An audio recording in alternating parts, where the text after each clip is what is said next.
Okay guys, welcome back. Let's have a look at another Simon Williams game. I'm really amazed by his play in the openings. It's like these positional sacrifices are new gateways for creativity, taking over where Bronstein left off. This game is no different. Sorry, let's just go back. So E4, nothing unusual so far. Sicilian defence, the beaten track. Millions of people have gone along this beaten track. How can you use positional sacrifices to create something new straight from the opening part of the game, very early on? So far, bang! Bishop G5. What? You may ask. We've just had D4, CD, not an obvious recapture, but Bishop G5. This is against a higher rated Grandmaster Avrukh, 2601, a heavy theoretician who's written volumes on some Catalan stuff. He also wrote 1d4. Well, he's recommending a Catalan system against lots of defences. So he's on the black side and against Bishop G5. Are you all in shock already? Bishop G5. What is this? Not recapturing? Bishop G5? Is this a bunny's move, Bishop G5? He's trying to get opponents to crack up with laughter to distract them. Worse than the ICC ratings for distraction. Yeah? Just play an outrageous opening instead and you've distracted your opponent. So, what does Avrukh play? Is he on his own? He has to improvise now. Big advantage if Avrukh has to improvise. Just experimenting with move sequence, just not recapturing on d4. Okay. Okay.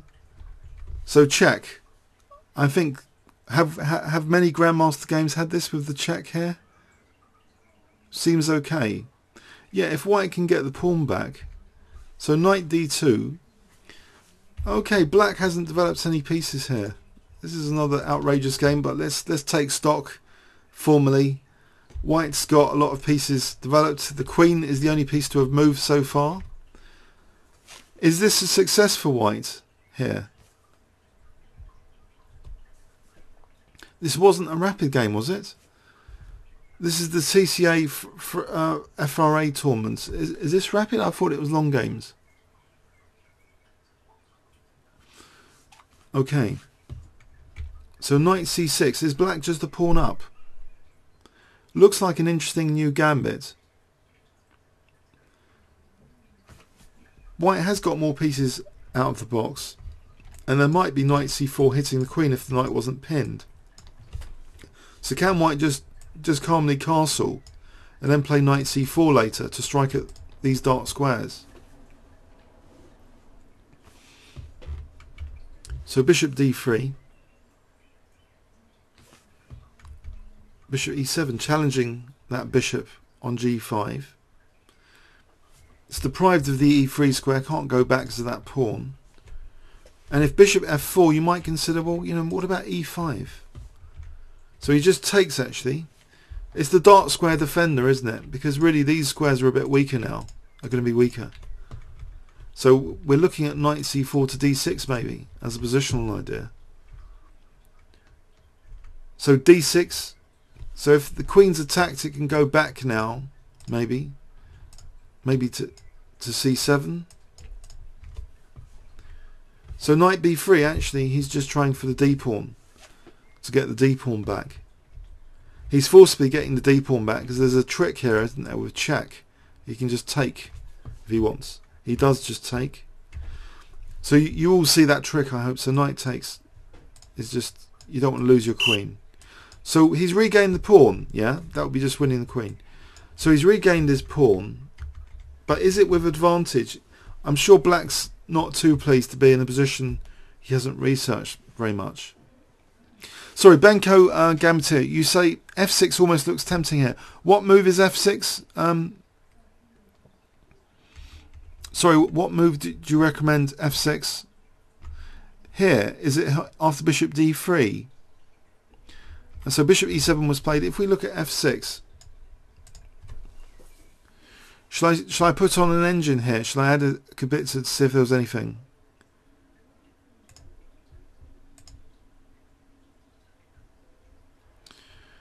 Actually, it does think maybe f6 is one of the better moves. f6 and h6. In fact, h6 and then g5 might be a refutation. Or approaching a refutation. g5 and then maybe bishop g7 after.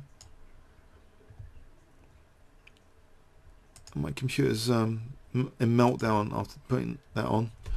So maybe bishop e7 was a poor move. Let white back into the game.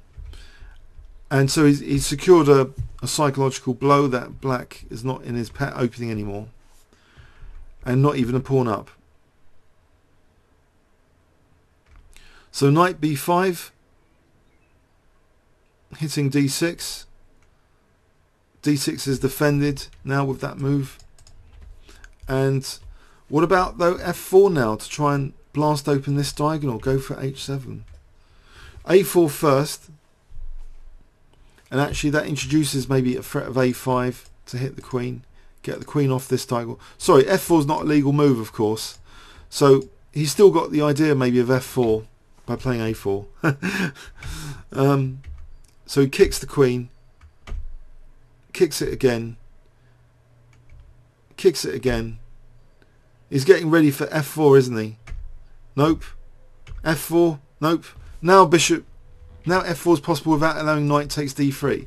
f4 is being prepared. Finally, f4. Okay. So the knight goes to c4. He takes. And black takes with the pawn. If he takes with the queen, is there something horrible happening to black here? Something horrible for black here? Anyone? Was that a reasonable move to take with the queen?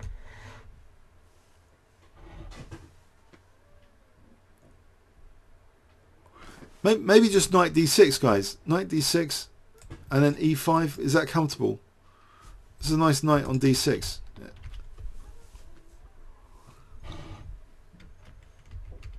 So he took with the pawn and knight d6 anyway, and he snatched on b7. Yeah, so he goes a pawn down. So what's the meaning of this, going a pawn down here? So Benko Gamta, you say if c3 then, maybe c3 then rook a4. Alright, let's engine check that. Because this seems to be a major committal move to take with the pawn here. If we engine check, unless someone's got a brilliant idea. So rook a4 loses the rook, doesn't it? Oh, sorry. So c3, sorry, for rook a4 not to lose the rook. But then doesn't it lose like the knight? Bishop takes b5. Anyone else got an idea? Not c3 then, no?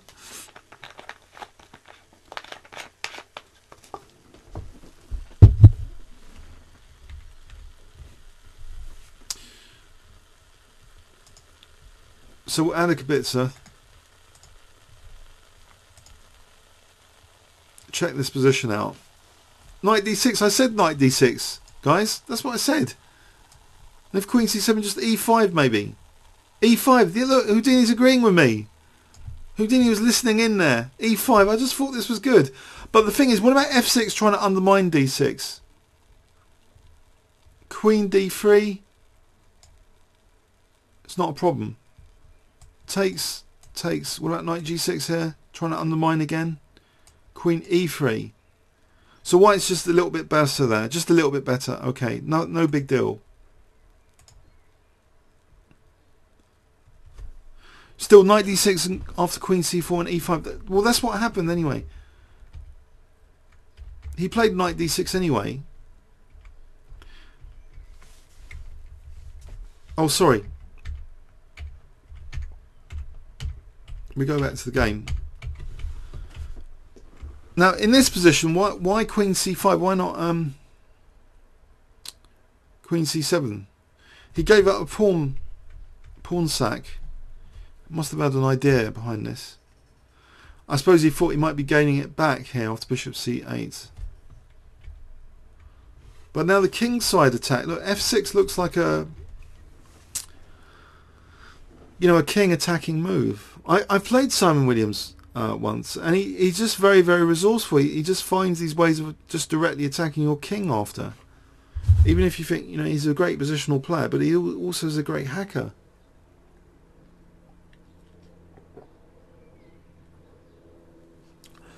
These are not very pleasant threats to handle, like f6.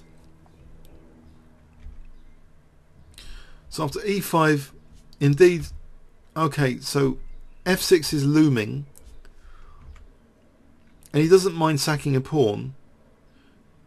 Okay, it's not taken to queen c1, so there's immediate ideas like, you know, just coming on the king side. f6, bang. The knight is poised. I think this one's better. Then queen h6, and then this is good. Very dangerous. Getting out of the check. So knight h5, and also of course knight f6. So rook g8, offering f6. It's taken with the rook.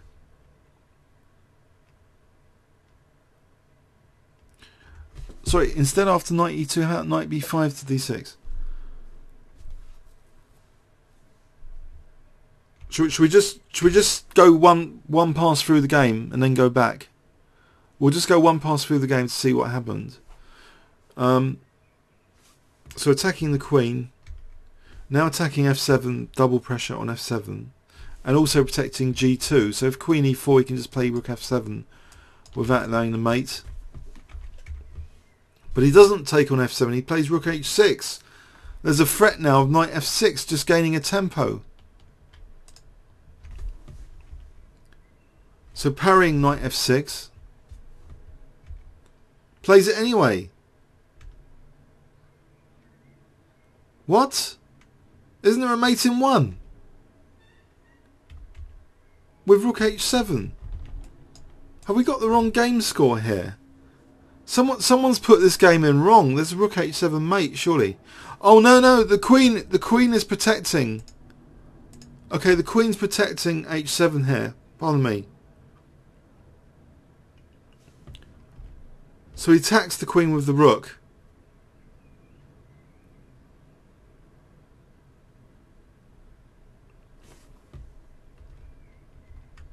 And here black resigned. It was probably winning with rook h7 anyway, wasn't it? So anyway, that was a novel game, wasn't it?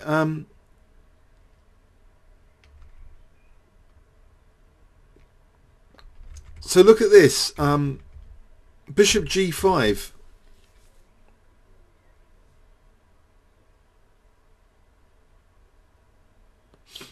Bishop g5, not normal recapture on d4. Then taking on e7, so d6 is a bit weak. But actually he doesn't go for d6 now, he switches to win his pawn back. And then he's got his f-pawn ready for this vicious f-pawn attack. After these queen attacking moves, there's a simple f-pawn attack emerging. He grabs a pawn here. Sorry, what was the question, Benko Gambitier? After knight d6... Did anyone have a question here? This looks like a simple kind of... I have to say this, it looks like a childish kind of attack, doesn't it? This f-pawn attack, but it really does work. It does the business. It wins games, but it looks a bit of a childish attack.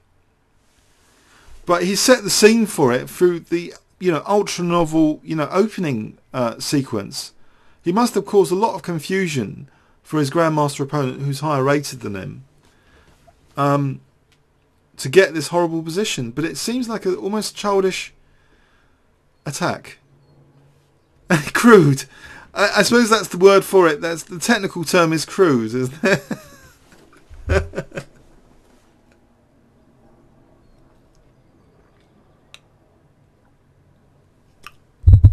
But isn't this the game we all like to play as white anyway? This kind of f-pawn. So e5 would be the best defence, huh? That's what was played. So queen c1. Maybe you know, f6 here. Just, you know, is f6 beyond, you know, why wouldn't f6 try and defend the position here? Should we just stick an engine on here out of interest? Justin says it gets the job done though, but what about f6 as a defensive try here? If f6 is something clever going on, maybe rook takes a7. Oh, queen e3 with the advantage, switching to the queen side for the a7 maybe. So if a5, then knight c or b3 or knight c3. So it could have been a more positional game if it had gone like this, but where there's, you know, the queen could also switch, you know, is eyeing a7. So this is unpleasant for rook a7. So there were already big problems on the other side of the board in this position. It wasn't so much a crude attack. There was a basis for the attack, wasn't there? Because also black not only had kingside issues, he had queenside issues to deal with. The queen's also got this destination on the train journey, not just g5 but e3 and that a7 and then rook a7 and then the skewer. So that's much more effective than this queen e1 plan. By going to c1, you know, he created e3 as an opportunity. So that's why the attack looks simple. Behind the scenes there's other stuff going on here. So this is all over, and also it's worth noting that this fails tactically, losing a rook, doesn't it? Just loses a rook on d8. So he couldn't have taken here. Queen f6 is winning an entire rook. So he's losing his queen, and instead of immediate rook h7, just rook c1, and then resigns. Okay, I hope you enjoyed that. Maybe let's check another game soon. Okay, thanks very much.